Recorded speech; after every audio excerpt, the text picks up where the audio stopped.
الحمد للہ رب العالمین والصلاة والسلام علی حبیبہ محمد وآلہ وصحبہ اجمعین۔ اعوذ باللہ من الشیطان الرجیم، بسم اللہ الرحمن الرحیم۔ قد نعلم انہ لیحزنک الذی یقولون فانہم لا یکذبونک ولکن الظالمین بآیات اللہ یجحدون۔ وَلَقَدْ كُذِبَتْ رُسُلٌ مِّن قَبْلِكَ فَصَبَرُوا عَلَىٰ مَا كُذِبُوا وَأُوذُوا حَتَّىٰ آتَاهُمْ نَصْرُنَا وَلَا مُبَدِّلَ لِكَلِمَاتِ اللَّهِ وَلَقَدْ جَاءَكَ مِن نَّبَإِ الْمُرْسَلِينَ اللهم سبحانك لا علم لنا إلا ما علمتنا إنك أنت العليم الحكيم۔ مولایا صلی وسلم دائما ابدا علی حبیبک خیر الخلق کلہم۔ بامحاورہ ترجمہ سادہ آسان ان آیات مبارکہ کا یہ ہے کہ ہم خوب جانتے ہیں کہ یہ لوگ جو آپ کے بارے باتیں کرتے ہیں وہ آپ کو بہت دکھ پہنچاتی ہیں، لیکن آپ یہ بھی خیال فرمائیے کہ یہ آپ کو جھوٹا نہیں کہتے، یہ ایسے ظالم ہیں کہ یہ میری آیات کا انکار کرتے ہیں، انہیں غلط کہتے ہیں اور جان بوجھ کر کہتے ہیں، جانتے ہیں کہ یہ حق ہے لیکن انکار کرتے ہیں۔ اور یہ بات بھی ظاہر ہے کہ آپ سے پہلے بھی جو رسول آئے ان کے ساتھ اس طرح کا سلوک ہوا اور انہوں نے صبر کیا اس بات پر کہ ان کی تکذیب کی گئی تاکہ انہیں ایذا دی گئی، تکالیف پہنچائی گئی۔ حتیٰ آتاہم نصرنا، بالآخر اللہ کی مدد آئی اور وہ غالب ہوئے اور کفار غائب و خاسر ہوئے۔ وَلَا مُبَدِّلَ لِكَلِمَاتِ اللَّهِ، اللہ کے فیصلوں کو کوئی بدل نہیں سکتا۔ وَلَقَدْ جَاءَكَ مِن نَّبَإِ الْمُرْسَلِينَ، اور آپ کے پاس پہلے انبیاء کے حالات وارد ہوئے ہیں قرآن حکیم میں، اللہ نے آپ کو بتائے۔ حضور اکرم صلی اللہ تعالی علیہ وآلہ وسلم کی ذات کتنی کریم تھی، یہ بات یاد رکھنے کی ہے کہ آپ صلی اللہ علیہ وسلم مبعوث ہوئے تھے ساری انسانیت کے لیے۔ آپ کی بعثت عالی سے لے کر قیامت تک آنے والے ہر انسان کا نبی صرف محمد الرسول اللہ ہے، وہ مانے یا نہ مانے۔ جو نہیں مانتا اس کے پاس بھی کوئی دوسرا در نہیں ہے، کوئی اور نبوت نہیں ہے، اور جو مانتا ہے الحمدللہ اس پر اللہ کا بہت فضل ہے، کرم ہے، رحمت ہے۔ تو اب چونکہ ساری مخلوق حضور کی امت تھی تو حضور کا کرم اتنا وسیع تھا کہ کفار کے کفر پر بھی آپ کا قلب اطہر پڑتا، آپ کو دکھ ہوتا، آپ کو تکلیف ہوتی کہ یہ کیسے بدنصیب لوگ ہیں کہ میری بعثت کے بعد بھی یہ اللہ کے انعام سے اور اللہ کی بخشش سے محروم رہیں گے۔ قرآن فرماتا ہے لَقَدْ جَاءَكُمْ رَسُولٌ مِّنْ أَنفُسِكُمْ عَزِيزٌ عَلَيْهِ مَا عَنِتُّمْ حَرِيصٌ عَلَيْكُمْ وَبِالْمُؤْمِنِينَ رَءُوفٌ رَحِيمٌ۔ ساری انسانیت کو خطاب کر کے قرآن کہتا ہے کہ تمہارے درمیان وہ رسول جلوہ افروز ہو چکا ہے جو تمہارے بہترین لوگوں میں سے ہے۔ عزیز علیہ ما عنتم، تمہیں جو تکلیفیں آتی ہیں، تمہیں جو دکھ آتے ہیں، تم اس سے آشنا نہیں ہوتے، تم کفر کرتے ہو، شرک کرتے ہو، گناہ کرتے ہو، اللہ کی ناراضگی مول لیتے اور اس کے انجام سے تم بے خبر ہوتے ہو، تمہیں خود پتہ نہیں ہوتا، لیکن میرا نبی تمہارے اس دکھ کو محسوس کرتا ہے۔ عزیز علیہ ما عنتم، جو تم پہ مصیبت آتی ہے اس کے دکھ کو میرا نبی محسوس کر رہا ہوتا ہے۔ حریص علیکم، اور اے لوگوں تمہارے معاملے میں تو وہ حرص کی حد تک چلا جاتا ہے کہ یہ سارے مشرف با اسلام ہو جائے، یہ سارے اللہ کی رحمت کو پالیں، ان سب کی دائمی زندگی سدھر جائے، ان سب کو نور ایمان نصیب ہو جائے۔ اتنا کرم ان کا ساری مخلوق کے ساتھ ہے۔ اب بات رہ گئی ان لوگوں کی جو حضور پر ایمان لائے، وبالمؤمنین، فرمایا ایمان والوں کے ساتھ تو رؤوف الرحیم، درگزر کرنے والا اور رحم کرنے والا۔ یہ تو خطائیں کرتے ہیں، وہ ان کے لیے دعائیں فرماتا ہے۔ وہ اتنا کریم ہے اپنی امت کے لیے کہ دنیا سے پردہ فرماتے وقت، رفیق اعلیٰ کو تشریف لے جاتے وقت بھی لب مبارک ہل رہے تھے۔ حضرت علی کرم اللہ وجہ الکریم نے کان مبارک قریب کر کے سننے کی کوشش کی تو بتایا کہ حضور فرما رہے تھے رب امتی امتی، اے اللہ میری امت کی بخشش۔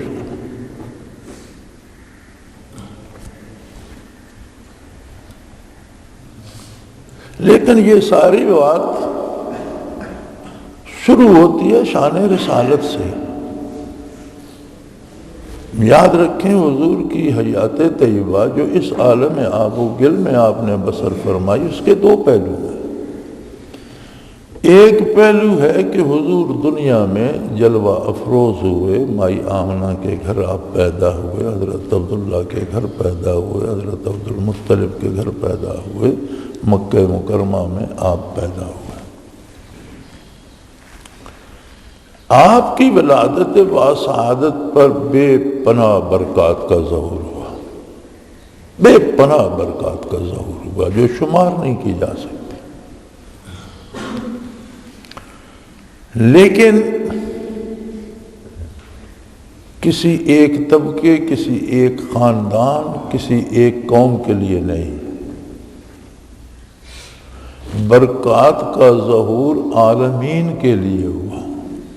اللہ کے علاوہ جتنی مخلوق ہے، وہ زمین پر ہے یا زمین سے نیچے ہے یا سمندروں میں ہے، ہواؤں میں ہے، آسمانوں میں ہے یا حاملین عرش فرشتے ہیں، جہاں جو بھی ہے، انسان ہے، جن ہے، فرشتہ ہے، حیوان ہے، جمادات ہے، نباتات ہے، کوئی چیز اللہ کے علاوہ ساری کائنات کو برکات نصیب ہوئیں اور ہو رہی ہیں اور ہوتی رہیں گی۔ ولادت با سعادت پر کفار سے اجتماعی عذاب اٹھ گئے۔ اب دیکھ لو کافر ایمان تو نہیں لائے۔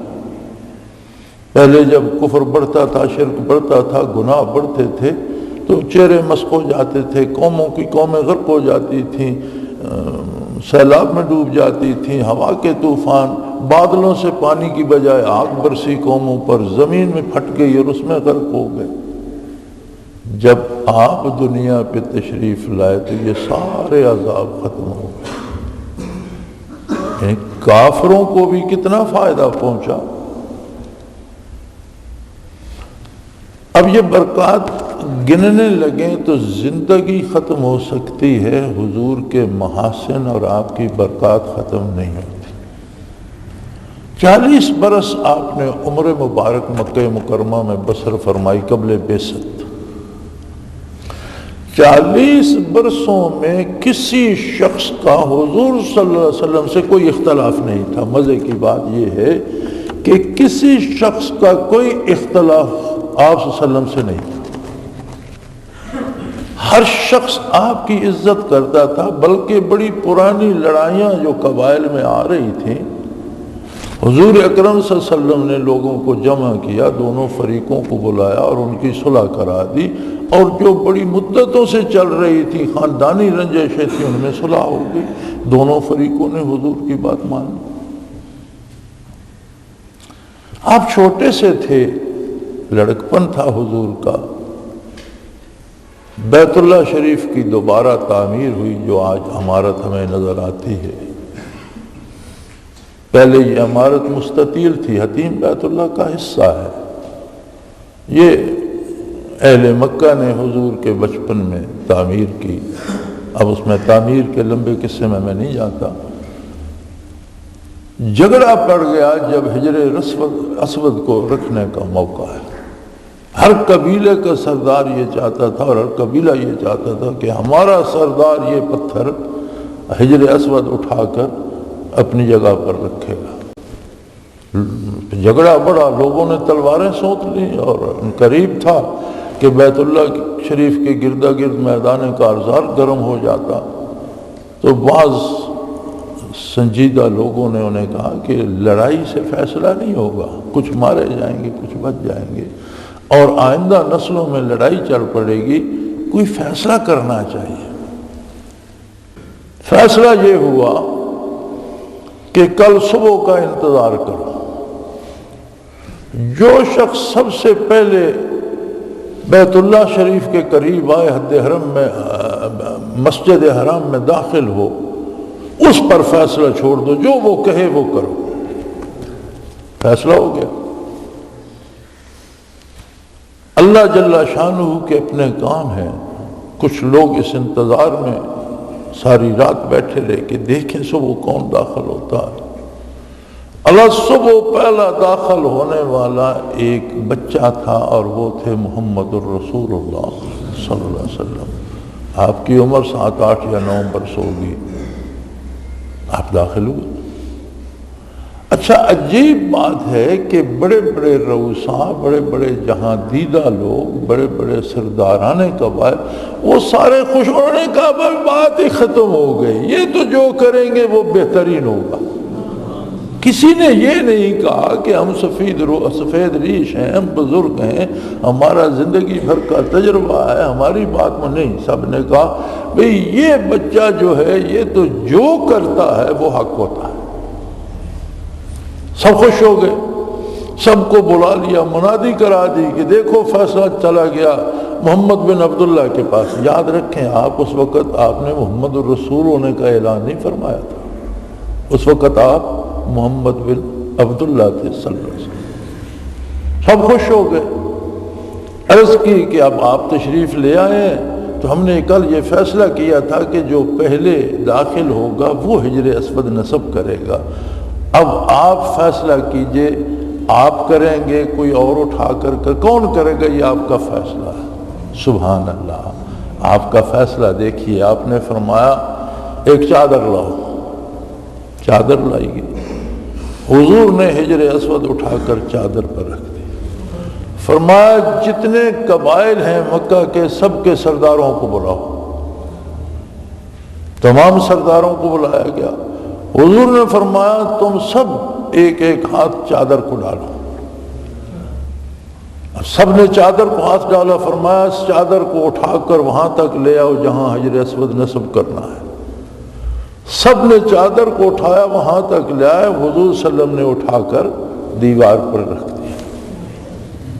یعنی آپ فیصلے کی لطافت و نزاکت دیکھیں کہ بڑے بڑے جو جہاں دیدہ لوگ تھے ان کی سمجھ میں نہ آیا، لیکن آپ نے اس بچپن میں بھی وہ فیصلہ فرمایا کہ وہ اشش کر اٹھے، کہنے لگے یہ تو ہر ایک کو سعادت نصیب ہو گئی۔ ہم نے کہا تھا نا کہ یہ بچہ جو فیصلہ کرے گا بہترین ہوگا۔ لیکن جب یہ بچہ 40 سال کی عمر کو، اس کا لڑکپن گزرا، جوانی گزری، کسی کو کبھی کوئی اعتراض پیدا نہیں۔ ہر شخص کہتا تھا کہ یہ اللہ کا بندہ صادق بھی ہے، امین بھی ہے، محبوب ترین انسان ہے، اس کی قوت فیصلہ ایسی ہے جو یہ فرماتا ہے وہ سراسر حق ہوتا ہے۔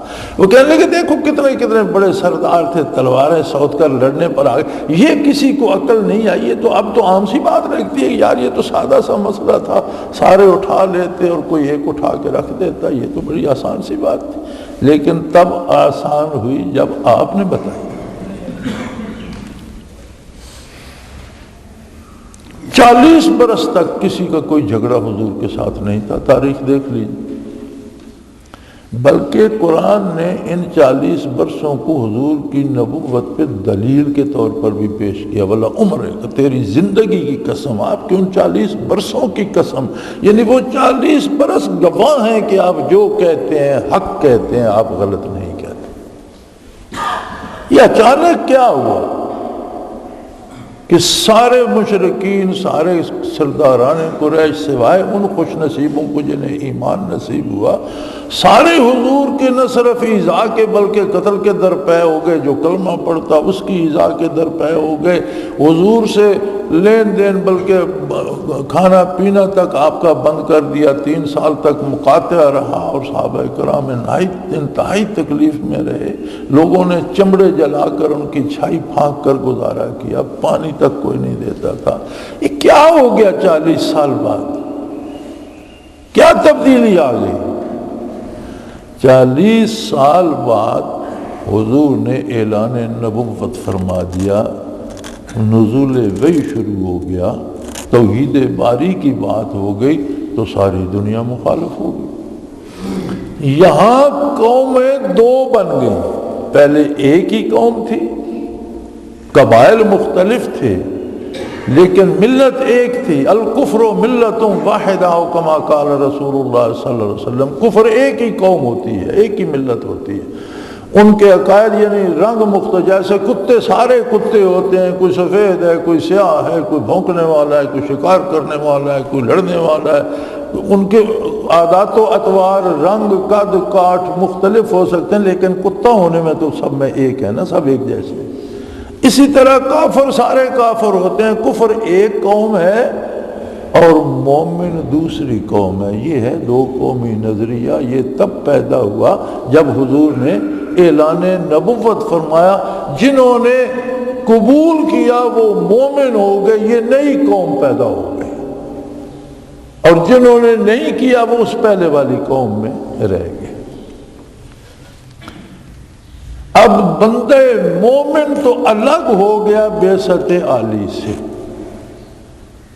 جو برکات بعثت کی تھی وہ مشروط ہو گئی نور ایمان سے۔ ولادت کی برکات مادی اور دنیاوی تھی، ان کا آخرت سے تعلق نہیں تھا۔ بعثت کی برکات دنیا اور آخرت دونوں جہانوں کو محیط، بعثت عالی کی برکات دنیا آخرت دونوں جہانوں کو محیط، اور یہ حصہ ٹھہرا مومن کا۔ مزے کی بات یہ ہے کہ ولادت باسعادت ربیع الاول میں ہے، عمر عزیز کے 40 برس پورے ہوتے ہیں ربیع الاول میں، نزول وحی شروع ہوتا ہے ربیع الاول میں، بعثت عالی ہوتی ہے ربیع الاول۔ اب آپ انصاف فرمائیے، آپ بتائیے مجھے کہ ہمیں ولادت کے جشن منانے چاہیے یا بعثت کے نفل پڑھنے چاہیے؟ آپ کی کیا رائے ہے؟ ہمارا کام کہاں سے شروع ہوتا ہے؟ ہم ایک مومنین کی قوم کہاں سے شروع ہوتی ہے؟ ہم 2 جہانوں کی برکات لینا کس دن سے شروع کرتے ہیں؟ بعثت سے یا ولادت سے؟ میاں یہ 2 جہاں تو بک رہے ہیں بعثت پر۔ آپ برِ صغیر میں اور بالخصوص پاکستان میں حیران ہوتا ہوں، میں آج بھی جمعہ ایڈیشن اخبار کا دیکھتا رہا، بڑے بڑے علماء کے، مفتیان کرام کے، ہمارے لیے سب قابل عزت ہیں، اللہ کے نیک بندے ہیں، لیکن یہ فلسفی ان کی سمجھ میں نہیں آتی۔ میلاد میلاد میلاد پہ مضمون لکھے جا رہے ہیں۔ ارے میلاد تمہارے لیے نہیں، میلاد کائنات کے لیے ہے،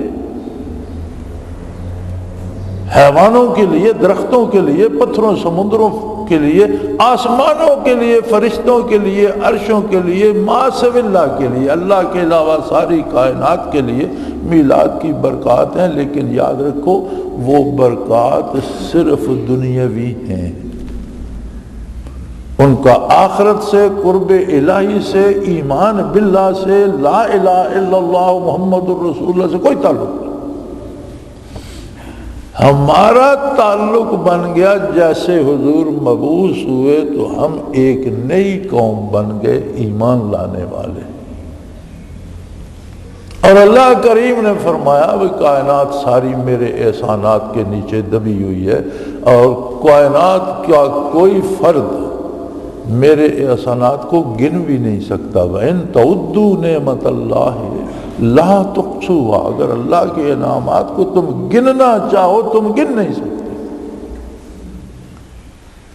یہ ساری کائنات پر ہیں، لیکن بہت بڑا احسان، بہت بڑا احسان. لقد من اللہ علی المؤمنین، میں نے مومنین پر کیا ہے. احسانات سے تو کائنات کا ہر ذرہ دبا ہوا ہے، لیکن بہت بڑا احسان میں نے ان لوگوں پر کیا جنہیں نور ایمان نصیب ہوا. یا اللہ وہ کیا فرمایا، بَعَثَ فِيهِمْ رَسُولًا مِّنْ أَنفُسِهِمْ، ان میں ان کے بہترین لوگوں میں سے میں نے اپنا رسول مبعوث فرمایا. یہ میرا بہت بڑا احسان. اس احسان کے طفیل یتلو علیہم آیاتہ، لوگوں کو مجھ سے بات کرنے کا موقع میسر آ گیا، کر دیا ہم سخن بندوں کو خدا سے. تو نے آپ نے عام فرد کو، مرد و عورت کو کھڑا کر دیا اللہ کے روبرو اور کہا اپنے دل کا حال کہہ لو. ارے کس نے آپ کو یہ عظمت بخشی کہ آپ کہتے ہیں اللہ اکبر، ساری کائنات کو الگ کر دیتے ہیں، آپ الگ ہو جاتے ہیں. کاروبار، رشتہ دار، اولاد، گھر، بیوی، بچے، ماں باپ، والدین، دوست، احباب، سب کچھ اللہ اکبر، سب پیچھے رہ گئے. آپ کھڑے ہو گئے، آپ کس سے بات کر رہے ہو؟ سبحانک اللہ، اے اللہ تو پاک ہے. حضور صلی اللہ علیہ وسلم نے فرمایا نمازی کے آگے سے نہ گزرو، فَإِنَّهُ يُنَاجِي رَبَّهُ أَوْ كَمَا قَالَ رسول اللہ صلی اللہ علیہ وسلم. وہ اپنے رب سے سرگوشیاں، اپنا درد دل اپنے رب سے کہہ رہا ہے. یہی احسان اللہ بتا رہا ہے کہ اس نے تم خاک نشینوں کو وہ مرتبہ دیا کہ تم مجھ سے براہ راست بات کرتے. مجھے حیرت ہوتی ہے، دوست لکھتے ہیں کبھی کبھی کہ یہ میں بڑی دعا کرتا ہوں اور میری وہ دعا پوری نہیں ہوتی. دکھ ہوتا ہے کہ کتنے سادے ہوتے ہیں. ارے دعا خود کر لینا کتنی بڑی سعادت ہے کہ تم نے رب العالمین سے بات کر لی. پوری تو اس نے کرنی ہے، اور تم نہیں جانتے کہ وہ پوری نہ کر کے بھی تم پہ احسان فرماتا ہے. حضور فرماتے ہیں مومن کی دعا رد نہیں ہوتی، یا ویسی پوری ہو جاتی ہے اسی وقت ہو جاتی ہے، یا ویسے پوری ہوتی ہے کچھ وقت اس درمیان میں جو اللہ بہتر جانتا ہے پڑ جاتا ہے، یا پھر اس کے بدلے کوئی دوسری چیز وہ اس کے حق میں بہتر نہیں ہوتی، جو بہتر ہوتی ہے وہ اللہ دے دیتا ہے. ان میں سے کچھ بھی نہ ہو تو اللہ اپنے پاس محفوظ کر لیتا ہے، روز حشر اس کے نام ہے اعمال میں رکھے. اور حضور فرماتے ہیں اس دن بڑے بڑے مستجاب الدعوات خواہش کریں گے کہ کاش میری کوئی دعا قبول نہ ہوئی ہوتی، آج میرے نام اعمال میں رکھی ہوتی. جب فرشتے عرض کریں گے اللہ اس کا حساب ہو گیا، نیکیاں تل گئیں، بدیاں تل گئیں، ترازو پہ ہر چیز رکھی ہے، تو ارشاد ہوگا اس کی کچھ امانتیں میرے پاس بھی. اللہ تیرے پاس کون سے؟ فرمایا اس کی کچھ دعائیں ہیں جو میں نے رکھی ہوئی ہیں، یہ لے جاؤ اس کے پلڑے میں. وہ پلڑے کو زمین سے لگا دیں. حضور فرماتے ہیں بڑے بڑے لوگ جن کی دعائیں قبول نہیں اس وقت حسرت کریں گے کوئی قبول نہ ہوتی.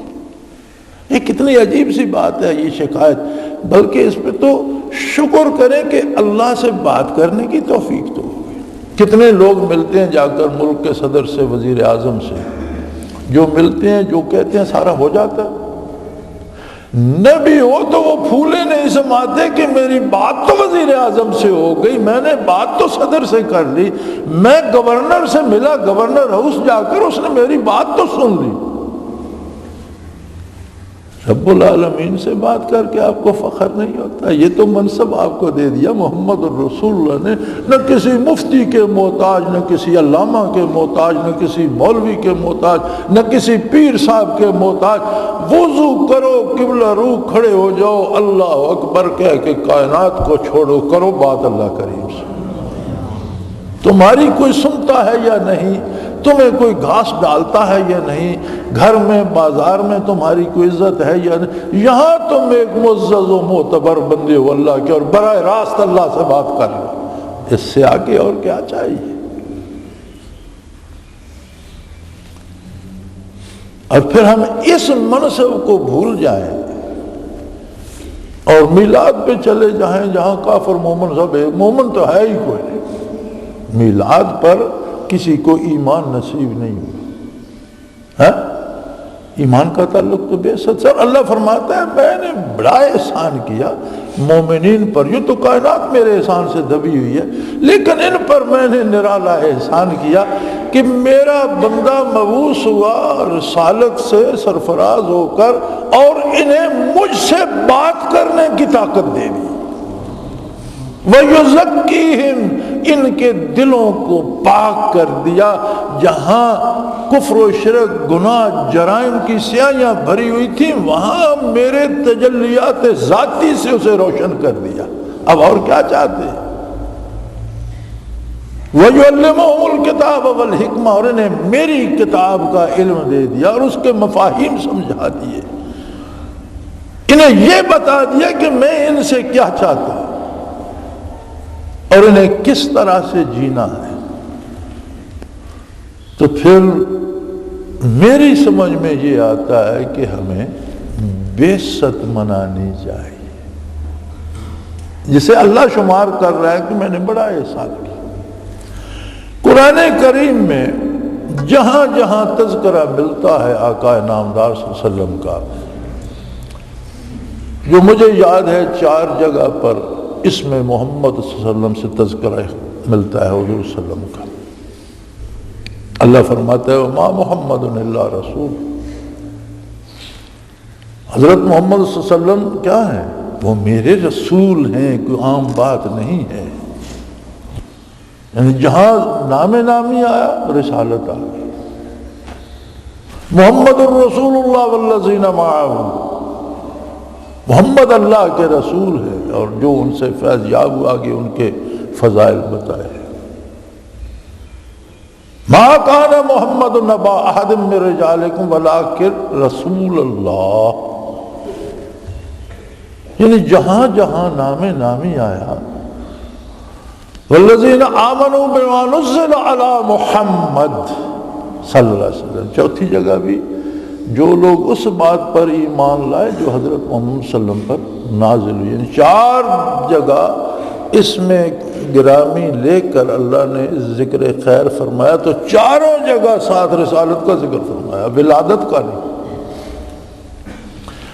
اس 4 کے علاوہ قرآن کریم بھرا ہوا ہے حضور کے ذکر خیر سے، لیکن جہاں بات آتی ہے وہاں رسالت کی بات آتی ہے۔ وَمَن يُطِعِ الرَّسُولَ فَقَدْ أَطَاعَ اللَّهَ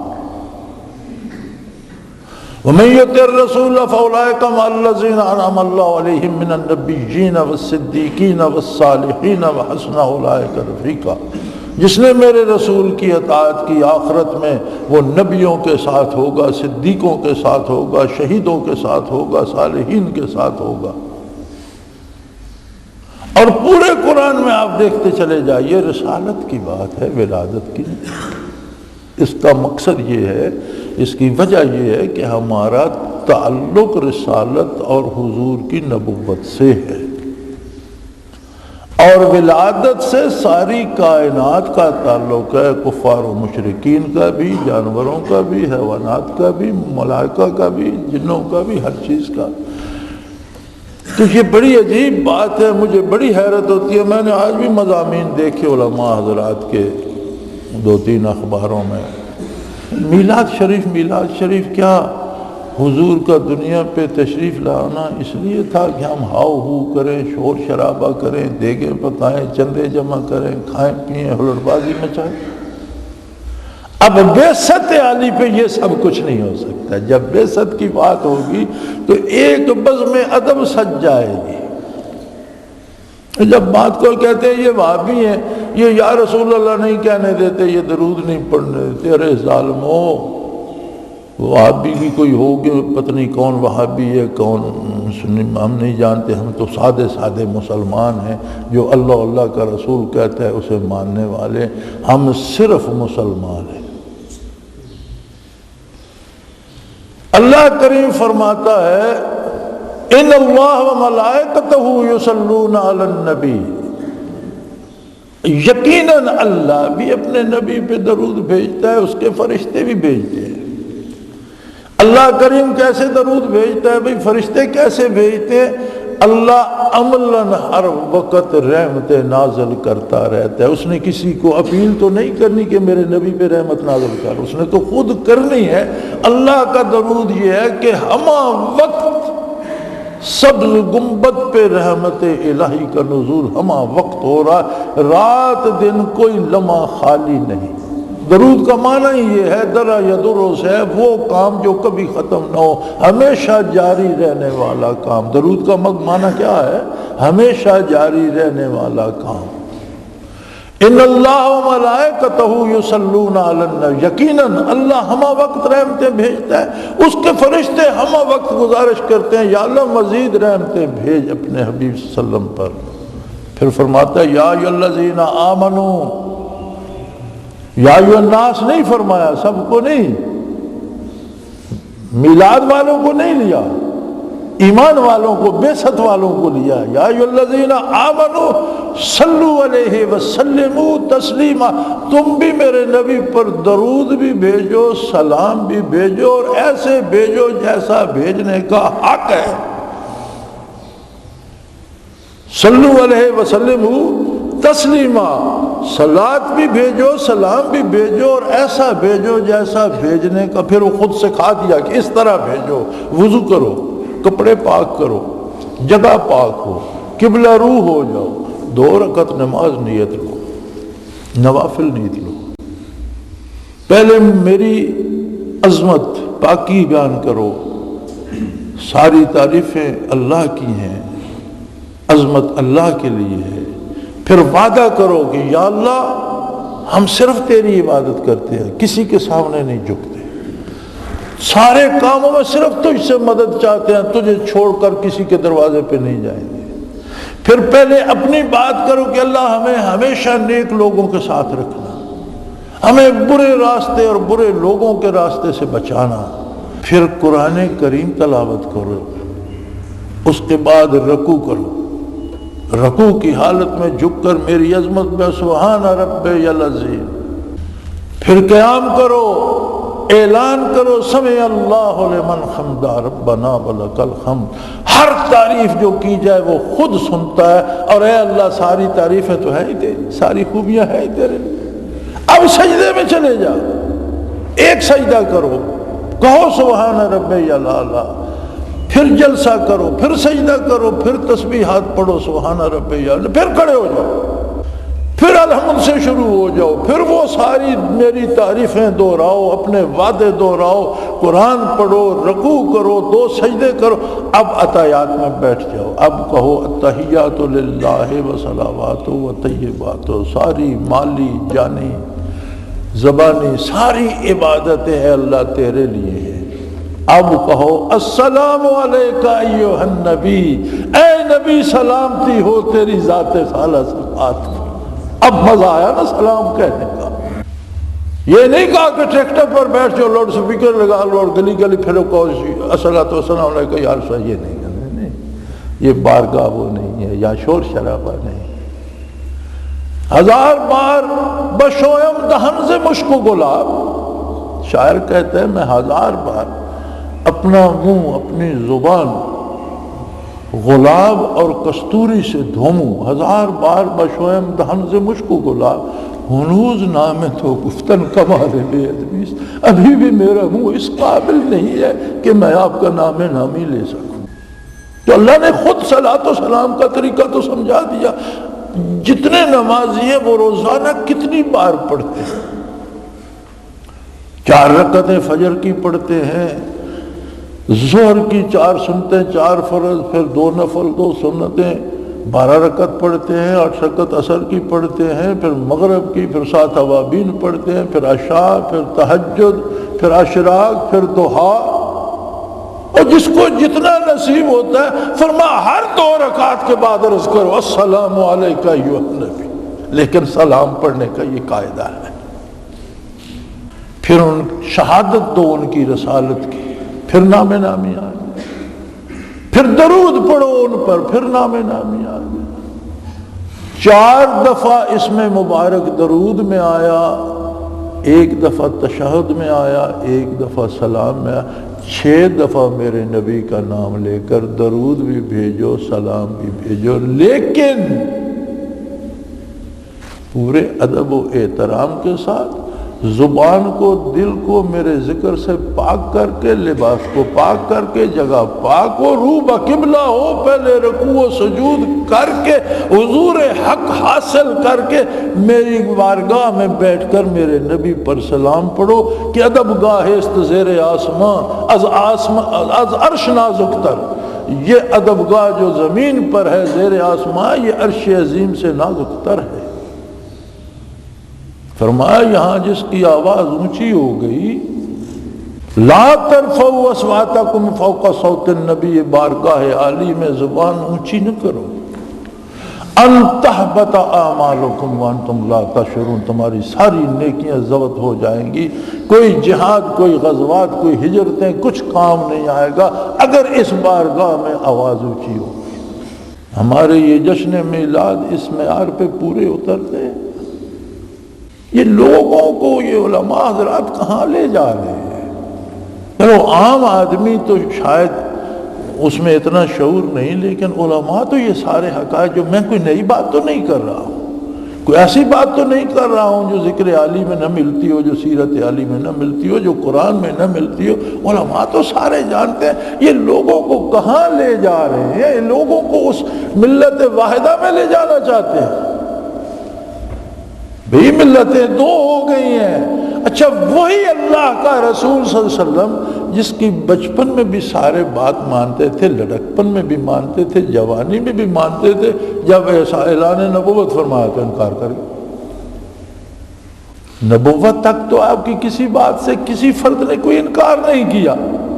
یہی بات یہاں قرآن کریم ارشاد فرما رہا ہے کہ میرے حبیب میں جانتا ہوں کہ تجھے کافروں کا بھی دکھ لگتا ہے اور ان کی باتوں سے تیرا دل دکھتا ہے، کہ دکھتا اس لیے نہیں کہ مجھے ایذا کیوں دیتے ہیں، حضور کو دیکھو دکھ یہ ہوتا تھا کہ میں تو ایذا برداشت کر لوں گا، اس کے بدلے یہ جہنم چلے جائیں گے، اور میں رحمت للعالمین مبعوث ہوا ہوں، کاش جہنم سے بچ جاتے۔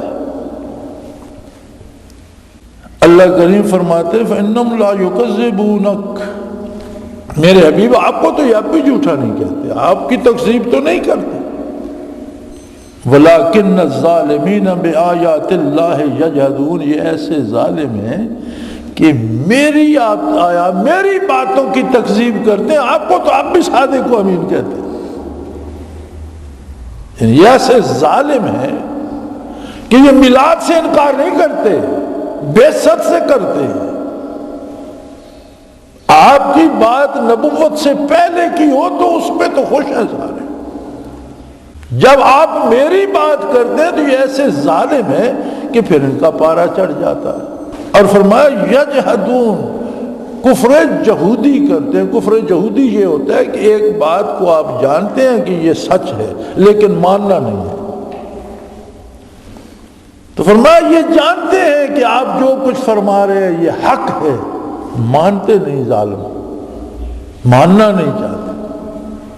اس پہ مفسرین کرام نے ایک واقعہ نقل فرمایا ہے کہ ایک شخص تھا مشرکین کے سرداروں میں، اخنس بن شریف نام تھا اس کا، تو ابو جہل کا بڑا بے تکلف دوست تھا، تو ایک دفعہ اکٹھے ہوئے، دونوں دوست بیٹھے تھے، تو اس نے کہا یار یہ بڑا مسئلہ ہو گیا نبوت والا، اور لوگ بٹ گئے اور سارا ہمارا نظام تل پٹ ہو گیا، ہماری ساری جو تہذیب جسے آپ کہتے ہیں اور معاشرت اور عقائد اور نظریات ہر چیز تر بتر ہو رہی ہے، تو اب ہم دونوں بیٹھے، کوئی تیسرا نہیں ہے، ایک بات تو بتاؤ، تمہارے دل میں جو بات ہے وہ کیا ہے؟ کیا یہ اللہ کا بندہ سچا ہے یا خامخواہ نبوت کا دعویٰ کر رہا ہے؟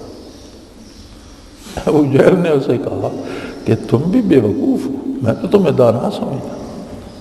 اس نے کہا بے وقوفی کیسی؟ اس نے کہا جس بندے نے بچپن سے لے کر 40 سال تک کسی انسان پر جھوٹ نہیں بولا، تم کیا سمجھتے ہو کہ یک اللہ پر جھوٹ بولنے لگ گیا؟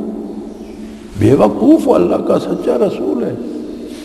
اس نے کہا پھر تو جھگڑا ہی ختم ہو گیا، مانتے کیوں نہیں ہو؟ پھر جب جانتے ہو تو مانتے کیوں؟ کہنے لگا مانے تو پھر بات ساری ادھر چلی جائے گی، ہر کوئی اس کی بات سنے گا، ہماری نمبرداری تو ختم، ہمیں تو خود اطاعت کرنی پڑ جائے گی، ہم جو حکومت کر رہے ہیں یہ ختم ہو جائے گی، ہمارا اقتدار ختم، ہماری حیثیت ختم، ہم تو خود غلام بن جائیں گے کلمہ پڑھ کر، جو وہ فرمائے گا وہ ہمیں بھی ماننا پڑ جائے۔ یہ بات ماننے میں نہیں آتی، جانتے تو ہیں۔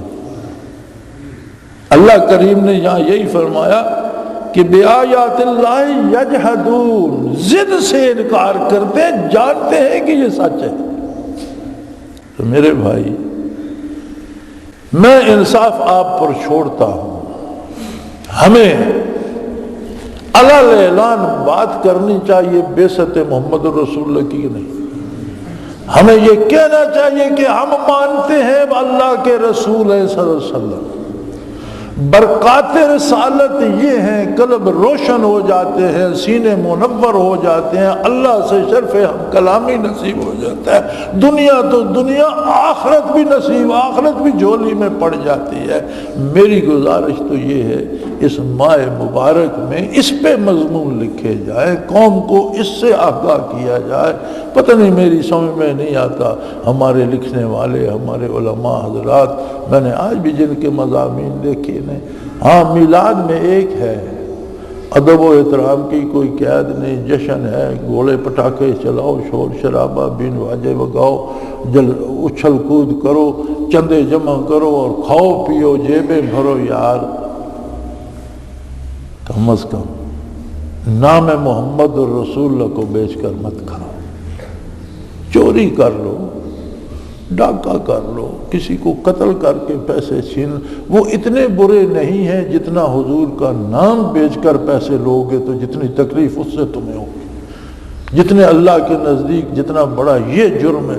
یہ کیا صرف کھانے پینے اور دیگے پکانے کے لیے اور عیش عشرت کے لیے اور چندے جمع کرنے کے لیے آپ بعثت کو بھول گئے اور میلاد پہ آپ کا سارا زور ہے؟ ارے میلاد ساری کائنات مناتی رہے، ہم بعثت منائیں گے جس پر کفر کو دکھ ہوتا ہے، ہم بعثت کی بات کریں گے جہاں سے ہماری بنیاد استوار ہوتی ہے، ہم بعثت کی بات کریں گے جس پر جنتیں نچھاور ہوتی ہیں، ہم بعثت کی بات کریں گے جس پر اللہ کی حضوری نصیب ہوتی ہے۔ وآخر دعوانا الحمد للہ رب العالمین۔